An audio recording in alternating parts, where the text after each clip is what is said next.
മഹാനായ ബിശ്റുൽ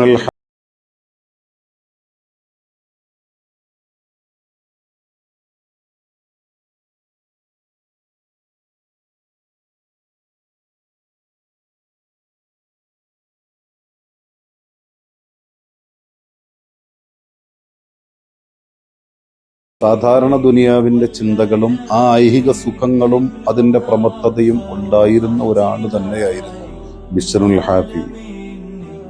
അങ്ങനെ ആ ജീവിതത്തിന്റെ ചുറ്റുപാടിന്റെ യാത്രക്കിടയിൽ ഒരു ദിവസം താൻ നടന്നു പോകുന്ന വഴിയുടെ അരികിലായി ഒരു ഖുർആൻ എഴുതിയ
തുറന്നു നോക്കുമ്പോൾ അത്ഭുതകരമായ തഖ്വ ആ മനസ്സിൽ നിന്ന് വഴിഞ്ഞൊഴുകുന്ന അവസ്ഥ.